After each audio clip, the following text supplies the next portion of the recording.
And a very good Tuesday to you. It is Brian. Brian the Walk Driver.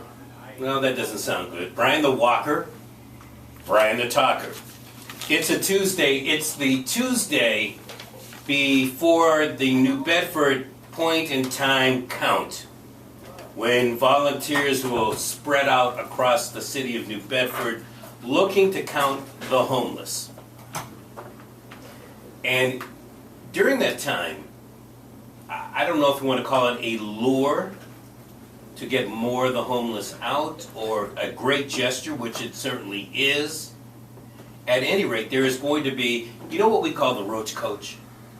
What are those things? It's really the mobile loaves and fishes van, for lack of a better name for it.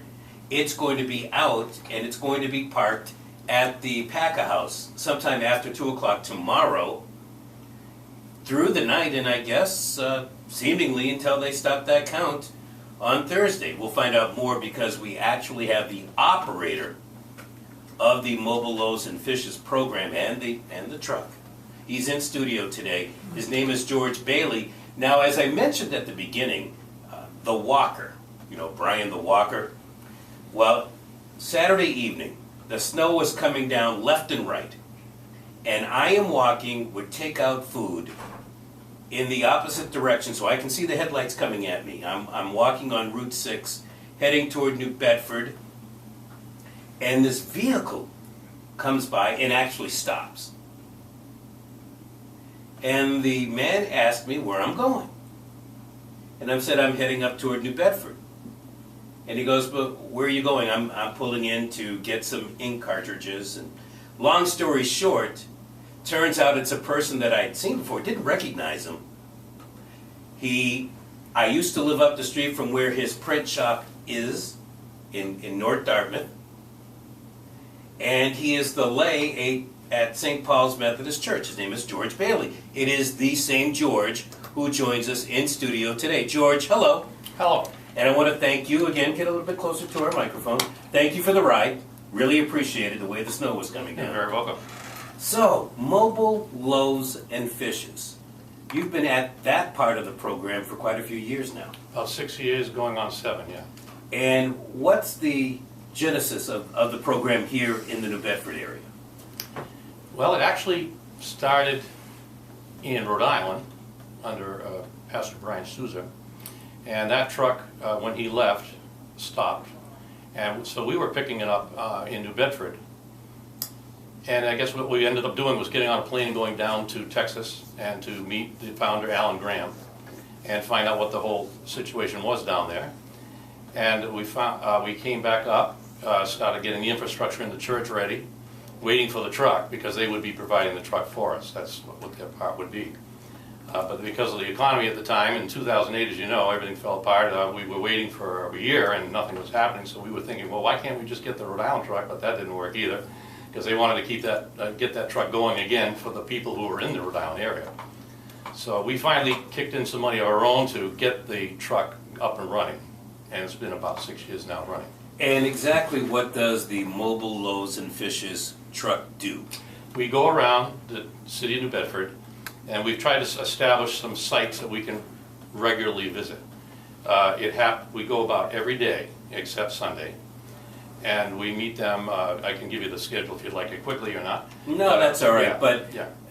The idea is you have food and warm beverages when it's cold, Yes. and you give that food out to homeless people and those in need. Yes, and there's also clothes on the other side of the truck. Oh, really? Yeah, I didn't know you did clothes. Clothes and sleeping bags and boots and whatever we can give them to help with the situation. Do you find that there are many in need in the area? Yes, there are, but not as many as it would be in a large city. When we went to Texas, for instance, they were all over. And even Providence, we found 10 cities in Providence. But in our area, probably the last stop before the Cape as far as a sizable city. And the homeless tend to congregate where the services are, and that would be the center of the cities. And so that's why we started at the Salvation Army, first of all, because that's where they serve a lot of the homeless themselves, and the soup kitchen is right there too. So we started on a Saturday there. but it's been If you breaking have up every food, week. why would you go to the soup kitchen? Isn't that a redundancy? Not really, because it's only, well, it's only one meal a day, first of all, and it doesn't happen every day. That's why we started on Saturday, because that was the one day that there was no meal anywhere. So how did you get involved with the point-in-time count? Right from the beginning, I'm involved with the in-church council, and I know Reverend Dave Lima very well, and we found out through HSPN, the Homeless Service Providers Network, that they were in attempt to trying to find out how many homeless there were in the area so that they could get federal funding. So it was a natural fit for us to just jump in and see what we could do to help that process. And it's my understanding that you were able to fill in some of the gaps from what the other folks were doing involved with this count. How did that work? Well, in the beginning, it was I think more of a hit or miss, that they would be going out onto the street and trying to find who was homeless and who wasn't. But since we deal with the homeless every day, we know where they are, and so it was more of an idea to get them together congregated, say in the Salvation Army area, so that we could, on a given day, which this point in time count is for a 24-hour period, to see what we could do to get them in one place where we could get a lot of information at that time. Now, is it going to be difficult? The count starts tomorrow evening, tomorrow afternoon at 2 o'clock. Is it going to be difficult to get everybody to congregate to PACA? Obviously, there's a big parking lot, but if you're serving the entire city of New Bedford, we're talking a big pool of people and territory to choose from. Right, well, once again, they do congregate where the services are, so they are mostly downtown. There are a few satellites around of people here and there, railroads and so on, but most of them no. But the biggest thing is we were working in conjunction with HSPN this year to make flyers and so on that we've been putting in our bags every day that we go out.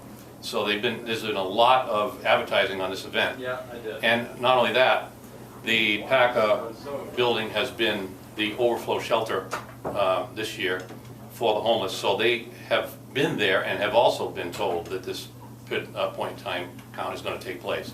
So there's been an awful lot more advertising this year. So we are hoping to get them all together. We're talking to George Bailey, St. Paul's Methodist Church. What is your title with Mobile Loaves and Fishes? Is there a title? A lot of different titles, but I guess trainer is the biggest. Trainer and team leader, yeah. Who do you train and what do you train on? Volunteers. They come from all over. We have 6 different churches, plus a synagogue that we have that help run the truck. They each take a day. And many times there's new people that want to get involved, and when they do, I usually take them on a Saturday run and start them out that way and see what their interest level is, and then incorporate them into it. Now, you mentioned earlier that the truck doesn't go out on a Sunday. Is there a particular reason why it doesn't? No, there isn't any reason other than there's no one to take it, and particularly mostly churches that do the truck, so that during Sunday they're usually involved with worship service and other events in church. I got you on that. George, Mobile Loaves and Fishes, you have your truck. You have to put petrol into that truck. I bet you're happy gas prices are coming down. That's right. But what about the food? What about the drink? That doesn't come free. Where do you get it from? Right. The way it's handled at the home base office in Austin is, the way that they have a whole assembly of people to raise funds.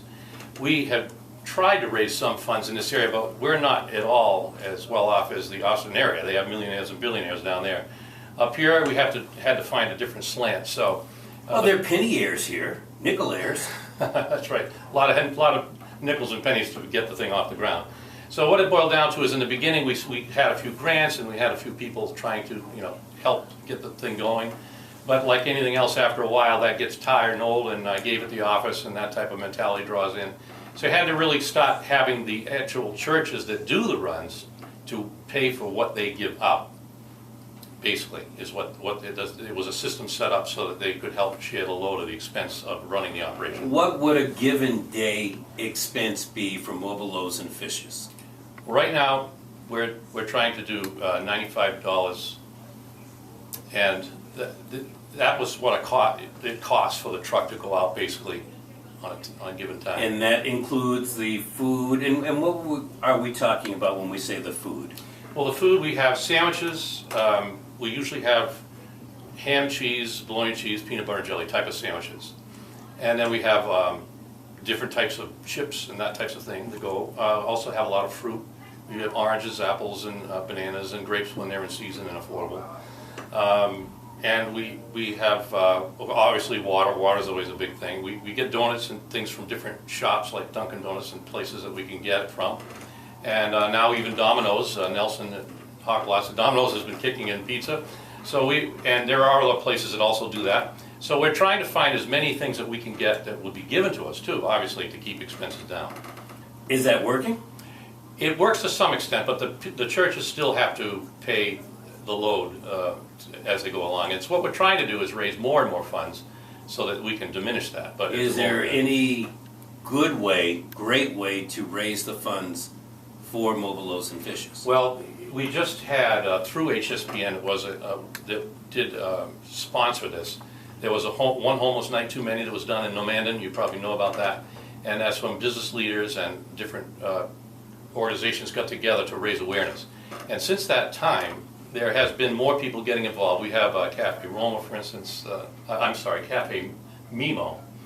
And other places, there's Odie's Place. We just did a backpack gathering this past weekend with them. So there are other people that are starting to get involved from the business, and that's where real money is, better than just small amounts coming from people. But although it all adds up and we need it all. So you will be out starting at 2 o'clock tomorrow. Are you going to be in the truck? Yes. Should people donate at that time? What about clothing in particular? Well, we get a lot of clothing. That's not so really you're not a problem. shy on clothing, No. but the food and the coffee and the tea and the water. Right. Those we have to buy most of it. We do get some of it donated, but we have to buy most of it. All right. And if somebody wants to donate, can they donate tomorrow?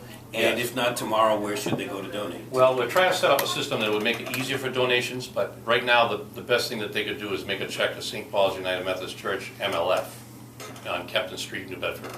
MLF. MLF, yeah, that would just be the signature for Mobile Loaves and Fishes. Oh, okay. Got that part. Yeah, I should know that too. George, anything you'd like to add? Well, no, I was just thinking that if you see homeless, and everybody does these days, if they see people out on the street and they don't know what to do, a lot of people want to do something, but they just don't know really how to approach it.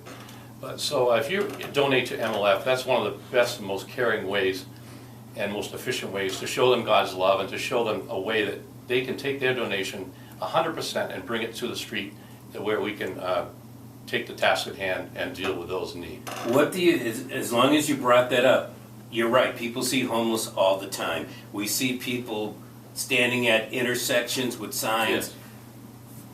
Good idea, bad idea to give money to those folks with the signs. We try to do, sometimes you can really tell that they're homeless, there's absolutely no doubt. When they're in the middle of a rainstorm or a blizzard, you know that there's something going on. Some people are scammers, but you can't really differentiate too much.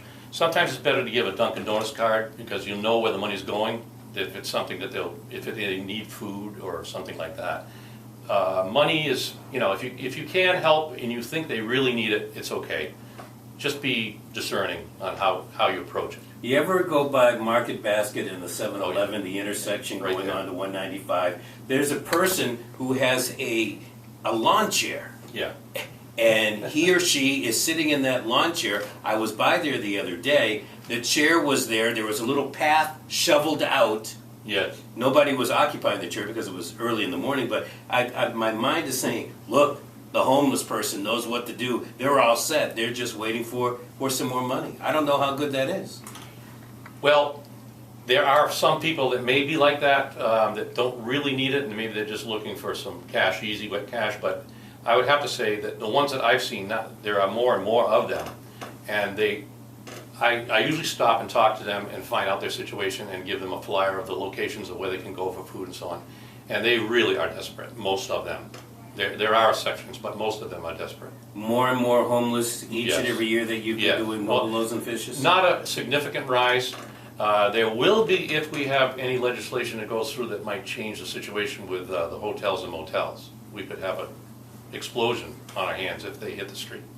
Gotcha. George, I want to thank you so much for coming into the studio today. Great seeing you again. And again, I really appreciate the ride the other day. It was snowing. I was going to, I was going to do that walk. I've done it before. But it was certainly a lot better getting the ride. I would say so, yes. All right, You're very take welcome. great care. George God bless. Bailey, Mobile Loaves and Fishes. You will see him tomorrow and the truck over at the Paca House on Cogsall and Ashley? 18 Ashley Boulevard. Yeah, there you go. Sounds good. Take great care.